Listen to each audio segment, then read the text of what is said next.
we're here, right, thanks for that. I won't talk about Man City and bore you with that, but it's been a great week. So I'm going to tell you a bit of a story. And the story I'm going to tell you, which one of these is forward? Well, that one is, okay. That's not working, hold on a second. Someone help me with this? I'm just going to go forwards and backwards or not. Hold on a second, technical problems. Can you just get me back up on and which one's the forward button? I can't tell on here. Yep. Good start. So, I'm going to tell you a bit of story about a cookie. And a cookie, a famous cookie, of course, Oreo biscuit. And which one's forward and backwards? So forwards is the bottom one. Okay, there you go. And how he went from this, which you've all seen before, the classic sandwich cookie from Oreo, to this. And the framework in which we did it. And it was based around the idea of looking at new ways of the future of snacking distribution and getting distribution done in a different way. And how we would actually deliver that to people in an engaging and very different and new experience. Because these days, we can pretty much print and manufacture in 3 dimensions all kinds of things. There's some sculpture being done here. And even here in a news story just in China, here in Shanghai, just literally last month, we're able to 3D print houses. These ones here were being done less than $10,000, I think it was, and pretty much able to be done in a day, 3D printing 10 full-size houses in a day. Not sure I want to live in this particular house, but there we go. The idea of actually managing to mass-produce those is quite something. So, where does that take us as well in the ability to sort of 3D print prosthetics and replaceables for various parts of the body has been going on for some time, even printing them actually in organic tissue. This prints strands of DNA, actual fibers of DNA produced over a short period of time. And at the same time as this 3D printing revolution's going on, and maybe some others may talk about that in food printing a bit later today, there's been some great innovation going on in terms of vending and vending machines. This is Coke's Freestyle. You may be familiar with it. What it ended up doing was allowing people to, because this is IP enabled and connected to the internet, what it allowed people to do is look at actually around the world where different flavors were popular. What people like to look at. You could mix up the flavors. You could put a bit of Coke in, a bit of Sprite, and a bit of Fanta. Tasted terrible, but you had the ability to play around with all those drinks and actually make up your drinks yourself. Someone told me I think there's 8 varieties of Sprite. If you wanted to know that, you could put one of each 8 varieties of Sprite in. And this information is all collected. All that information is used and is pooled, and you can see where various trends are going on different types of flavors around the world, and you can draw some conclusions from that. But what this was originally designed for was actually a new way of distributing Coke's products around the world, and some way in the future of circumnavigating some of the bottling issues. So the idea here was that it was concentrate that would be delivered, and then they could produce this rather than lots and lots of shelf space in fridges in convenience stores and supermarkets. So this trending information is all pooled, the data is all pooled, and that's interesting for what we're going to talk about next. But back to 3D printing, because it's getting very, very complex, and it's really interesting when you can produce stuff in edible form. And that's been done with sweets for a while. And these are very small and come in all kinds of different flavors, and the big producers like MakerBot or Foodini or ChefMate are all producing more and more complex forms. And that's quite interesting when you can do it in chocolate. These are chocolate 3D printers producing all kinds of designs and all kinds of shapes. Which reminds me of this. Now watch the screen. Here it comes. There it is. Take it. How can you take it? It's just a picture. All right, you take it. It's real. Taste it. It's delicious. It's just gotten smaller, that's all. It's perfect. It's unbelievable. It's a miracle. It's a TV dinner. It's Wonka vision. It could change the world. 1960s movies, it could change the world. The idea that you could actually produce something from a machine like that is edible, that is chocolate, can be done. I was at CES earlier this year, the Consumer Electronics Show in Las Vegas. This is a printer on the right-hand side. It's quite an expensive printer. This one's about $50,000 US. But it's producing all of that chocolate you can see in that cabinet there. And these are large. These are big, sizable pieces and in intricate and complicated shapes, and they're all produced in chocolate. To be fair, not the nicest chocolate in the world. But nonetheless, that will change over time. So 3D printing printers, I don't know if you've seen some of this stuff. The idea that now you can print a base, you can print a topping, and bake it in the oven, and you can produce that at home in this kind of form. This is really interesting for our friends at NASA. We're thinking in terms of particularly deep space travel, how they're going to be able to get people to travel or survive in space for long periods of time with all of that food stuff they need. It's much easier to pack the raw materials. It's much easier to pack the powders, the waters, the requirements to actually then print in space, whatever that might be, particularly if we're thinking about missions to Mars, but even just long-term stays in the International Space Station. So they've been playing around this for some time. Which brings me to my Star Trek moment, I guess, number one. And we're going to go, I am a big fan of Star Trek. I try and weave it into all my presentations. And the Star Trek idea here is that arguably gave us the first flip phone, gave us the first idea of where mobile telephony was going to go, and really kind of paved that long before it was a reality from Motorola or others. And, you know, I guess the iPhone and everything stemmed from that. But they did a whole bunch of other stuff as well that was fantastic in its time in terms of the idea of a tablet that had a screen that you could tap on that would open applications to do things. This was even just in the 90s with Jean-Luc Picard over here. The idea of goggles or something you wear that would give you some other dimension of information as you're walking around, long before we get Google Glass. And also wrapped up in all of that was this.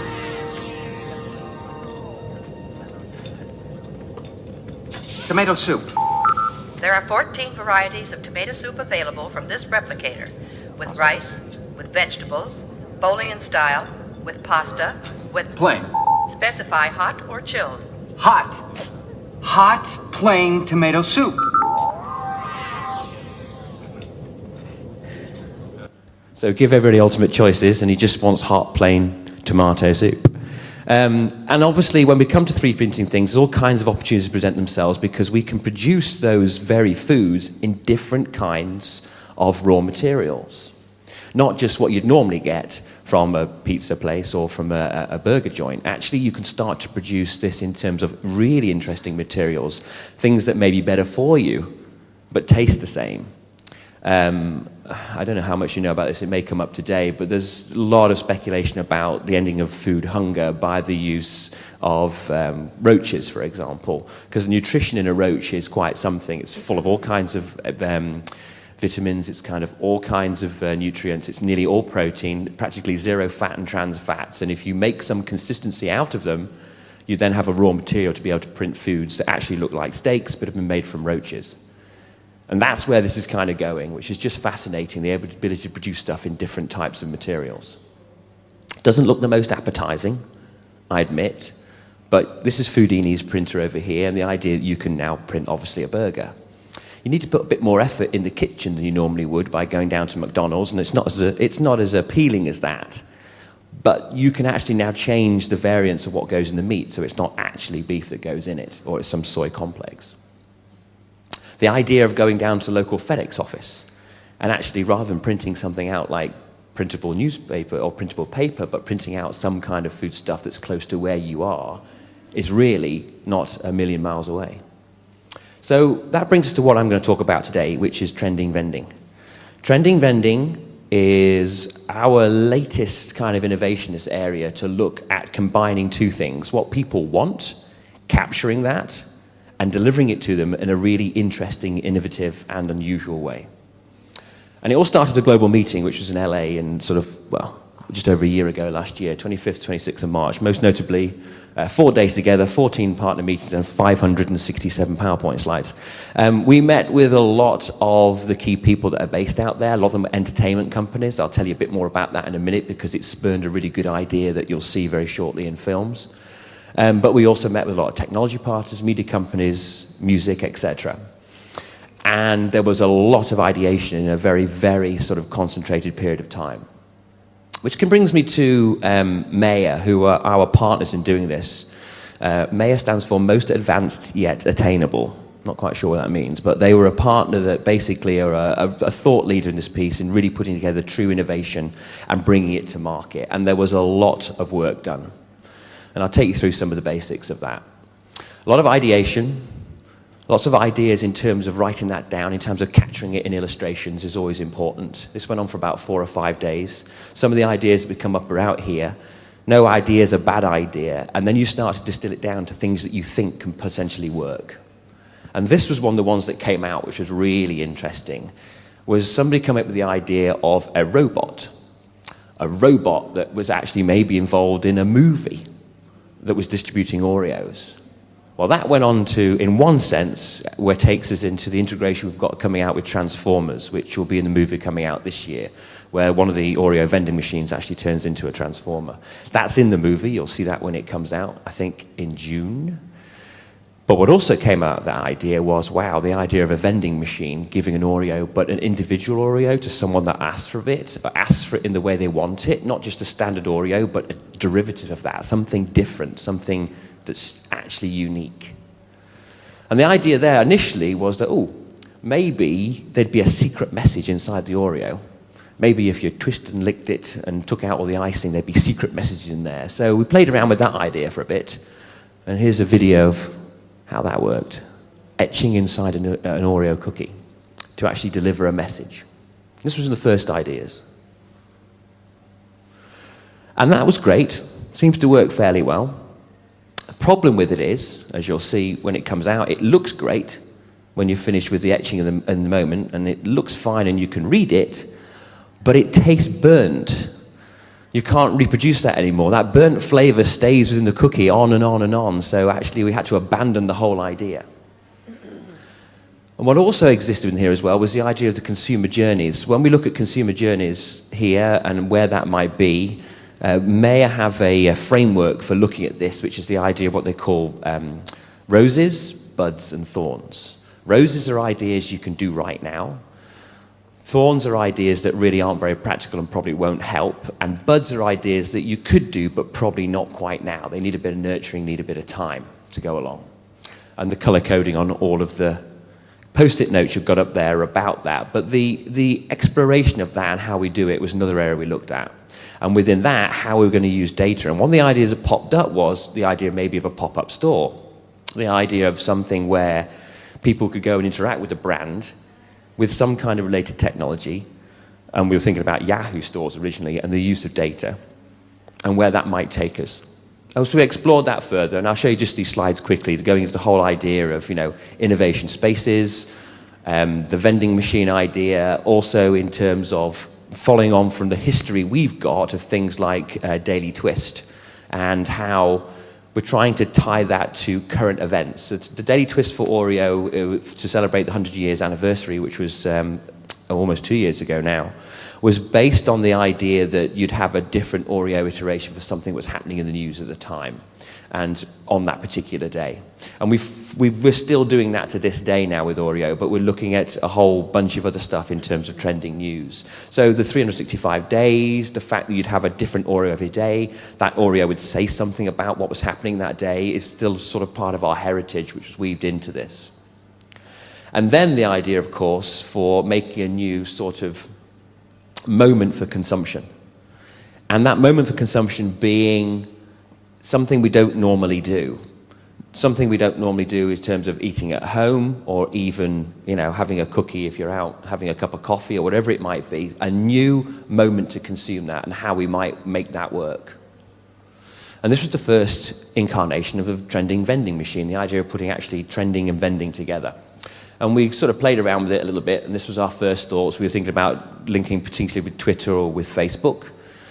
and how we might actually bring this to life and where we might do that. Who knows about South by Southwest in Austin in Texas? Show of hands. I know some people down here, but has anyone been? I've been. But obviously, the idea there was, if you're going to launch something like this and you're really going to have that much buzz around it, South by Southwest is a festival that happens in Austin, Texas in March each year. It's a conglomeration of all the best people that work in tech platforms around the world. And it happens for a whole week. It's kind of like the Davos as digital, as my boss calls it, Bonin. And within that, you have a huge amount of people who are influencers in technology, influencers in what we deem to be innovation, and they're all in one place at one time. There's a big music festival attached to it as well, which comes after. There's also a film festival attached to it. So Austin is overrun for a week in March during South by Southwest Festival. We know we wanted to launch it at that. And even back then, we were thinking about actually doing it in some kind of vehicle and maybe having that, seeing a series of dispensers that happen on the side of the vehicle and how we were going to do that. And then we started to play around this idea of mixing up flavors.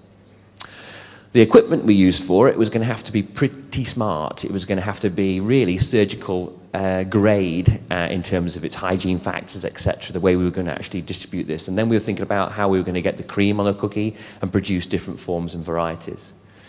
So take us back to Maya, and this is some of the ideation we were doing there, very much from the journey people were going to have, and we explored it beyond the idea of a van to bring it to the idea of much more of a experience where we'd have a trending vending lounge and people could spend time there and go through the process of vending their cookie, which I'll show you in a minute. But it wasn't an easy journey, and the whole thing was put together in 100 days, which is quite exceptional to have to do that. And how we were going to deliver the cookie cream so that you had all these different variants that you would choose yourself had all kinds of problems associated with it. Doesn't look like it's quite making contact. Well, This is our first attempts, which came out as a fail, but I'll have a look at it. Were you at 14?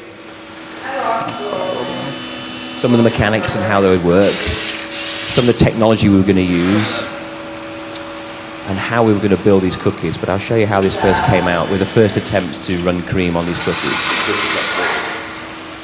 which wasn't good. I think this is going to be cool to watch.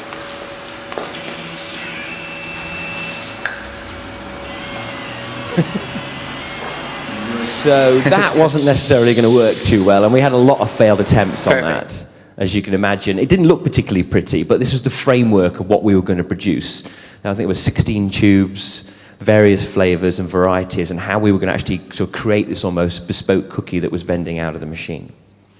So a lot more work, a lot more time went into it, and we started to build a framework of how it was going to look, the background of how it was going to be, and tied to that, how are we going to connect technology with the idea of just vending a cookie? Because that would just be one thing to say, I just want a bespoke cookie, but how are we going to link that to what we did with what was happening in culture within South by at the actual time?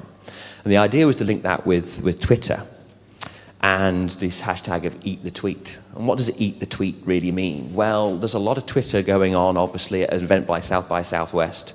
Biz Stone was actually presenting there, he was there.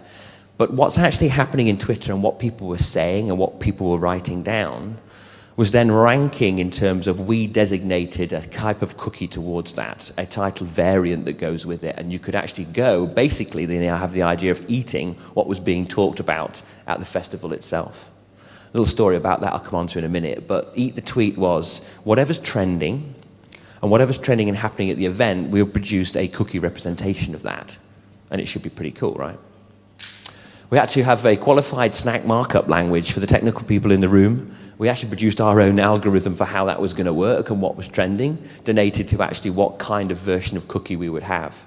And we had lots and lots of different varieties. You could produce swirls, you could produce patterns, you could produce stripes, you could produce diamonds. There was actually in overall 16,380 different combinations of cookie that you could vend, and several choices to do that. So we designated a load to whatever the top trending was, but we also gave people the opportunity to just bespoke make their own cookie. And then we need an interface for doing that. And it needs to be pretty interesting, right? So if you can just go up to this vending machine, it's not going to be a case of pressing buttons. It's going to be an interface that actually you're going to have some real communication and exchange with. So these were touch screens. I'll show them to you in a video at the moment. And then we had things trending, obviously, for Sochi, for the games, or whatever it was going on, whatever the hashtag was.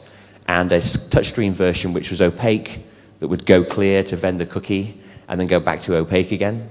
And it was really innovative in terms of how we did that. So everything got built. It was all done in the Midwest and then transferred down to Austin in Texas, looking a bit like this. This is a prototype. We only had one version in the world still at this time, and that's what it was. And this is what it looked like. We opened up first day. We managed to get everything there in time, just about. And we opened up for the Trending Vending Lounge on day one. And here's the interface so you can see how it works. And the idea here is you'd select different types, either in terms of a hashtag for what was trending at the time, or obviously producing your own cookie with your own variants. And an interesting story, because the two machines, the one on the left-hand side was mostly vending out what was happening in terms of the trending at the time at South by. So it would be for Sochi, or if it would be for hashtag Bistone, or hashtag for even South by Southwest was one of the hashtags. Very, very few people actually wanted to engage with that. Most people wanted to actually design their own cookie from scratch themselves and say, I want to have this design, I want to have this wafer, and I want to do it that way. The queue for that one was 2 hours long. The queue for the other one was minimal, to say the least. So there was a really big insight from this, which is actually people wanted to just produce their own version and actually produce what was right for them. A lot of people going on in the background, lots going on in the back room. These are the people actually behind it. Don't look behind the curtain, but that's the Wizard of Oz. And basically, mostly their job was to make sure the machines were still running properly. We did pretty well with that, and make sure all the fillings went in time, and we weren't running out of stuff. So automatically, this thing is joined up and working. And it was all about the customization. It was all about that unique ability for someone to have a cookie that it was just tailored for them. We had fast prototyping. This thing was all done in 100 days, as I mentioned. We didn't have a lot of time to do it, but we managed to turn it around in fantastic time frames. The trend is just as important as the taste. So we need to make sure the cookie and what you got out of it was, of the highest quality, and still had, resonance and link to what we were doing for South by at the time with the Twitter handles. The experience really mattered, and even when people had to wait in the rain, we got some bad feedback for that, because it rained on day 2 on the Saturday. Unfortunately, there's a lot of rain, and people here tweeting, influencers saying, "I've been here for an hour, no cookie, give me my cookie, I want my cookie now." But they still did that in the rain, which was quite something. But overall, the feedback was very, very high. We had a huge amount of feedback from this, a lot of PR, a lot of people tweeting about it. You've got to remember, this place is full of all the key influencers, pretty much in the world in tech, all wanting to engage with what we did. The Trending Vending Lounge itself was actually right outside of the conference center. And as a result of that, we had a lot of through traffic and a lot of people engaging with it. So eat the tweet. We had one of our largest spikes, obviously, in social conversation. Those who may know about Dunk in the Dark and what was done at the Super Bowl 2 years ago, because it's a very famous case of that, we had our highest tweet since then. A lot of buzz and a lot of mentions on media, and obviously the Twitter engagement is higher than anybody else who was doing activations at the time who were in this space at South by Southwest. So I think I'm going to show you a video, which I think I'm probably going to finish off with. Will encapsulate you really with what we did and how it went on, so you get a flavor for it. And also you'll see my boss on here, Bonin, who was one of the originators of this idea.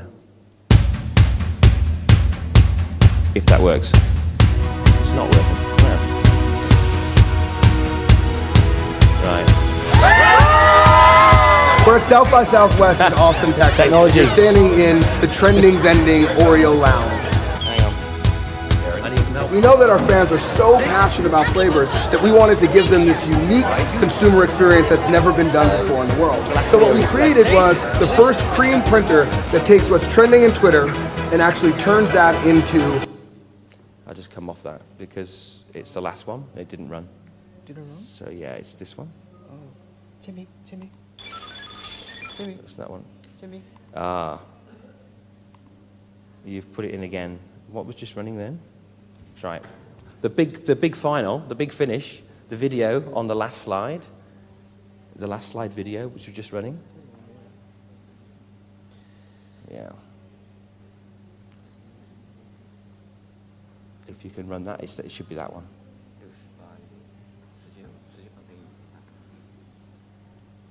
It's not that video. No, it's not. No, it's not that video. It's the last one, which you were just hearing. It's not that one. It's the last slide. I've got it anyway. So it's not this. Now watch the screen. It's not this one. Okay, we've had that. All right. Okay. So the last video, which is in the last. It's not that one. Hold on a second. I do have it actually on the stick with me. Yeah, if you want to, because we've kind of built towards this. So, in the last slide. The very last slide. Okay.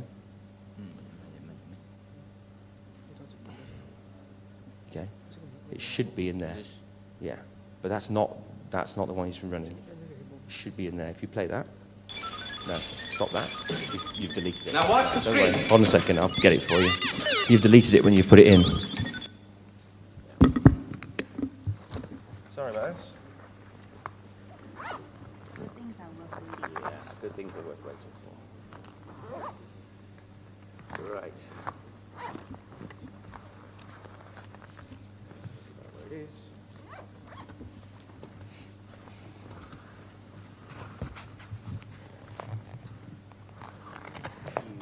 You need a stick. Right. Apologies for this. I'll run it off here. You've put the video in twice, the same one. This is a different video that was embedded in it. Okay. Now, if you open up the stick. Sorry about that. What happened is we replaced the video earlier, and they've replaced both of them. I'm going to do... no, that's not it. I'll show you. Let's put it in here. Maybe a few seconds. Yeah, okay. Because I've got it embedded. Typically, it should be that one. Okay, we put it on display and play that. Try that. Try that.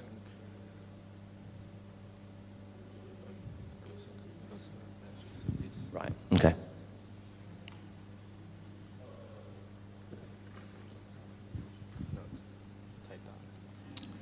When you put the video in for slide 12, you did it for the last one as well. Because it seems you don't. Yeah, that's it. Right, okay. Sorry about that. It should give you an idea of it. We're at South by Southwest in Austin, Texas, and you're standing in the trending vending Oreo Lounge. We know that our fans are so passionate about flavors that we wanted to give them this unique consumer experience that's never been done before in the world. So what we created was the first cream printer that takes what's trending in Twitter and actually turns that into an Oreo cookie.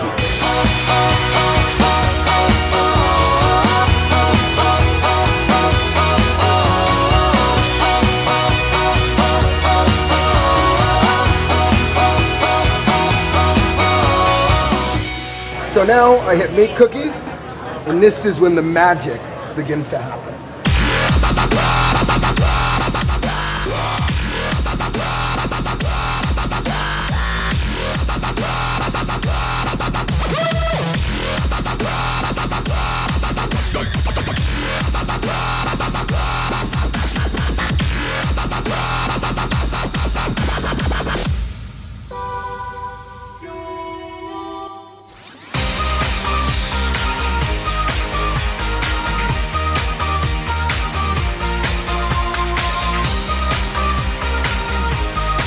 We had a milk bar up there as well for people to dump their cookies afterwards.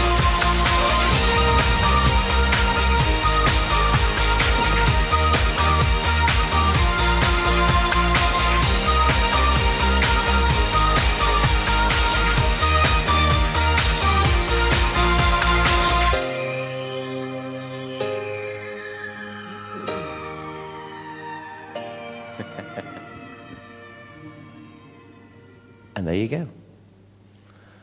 So, Wonderfield, our new campaign was coming on for this year. I won't tell you too much about that, but that's it. Apologies for the technical error at the end there, changing my video, but that was Trending Vending. Now it's coming to China. Fingers crossed, all being well. And we're looking to do that in July, bring it over here and have it exhibited here as well on one of the big events which we'll have, and I'll tell you more about that in time. But slightly lighter version of what we did. But it was incredibly popular. It had a huge amount of interest. Why would you do that, you say? Why would you go through all of that to produce it? Is it just a cool thing to do? Well, not really. What it actually allows us to do is capture an awful lot of information and data. A huge amount of information on what people really like and what they really want delivered to them and actually what they really want to engage with. And this idea of bespoke, this idea of creating something for yourself, and here obviously doing that in a vending machine and the ability to where that goes in the very near future is of great value to us.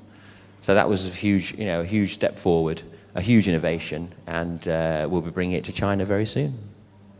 Okay, I think that brings us back on time.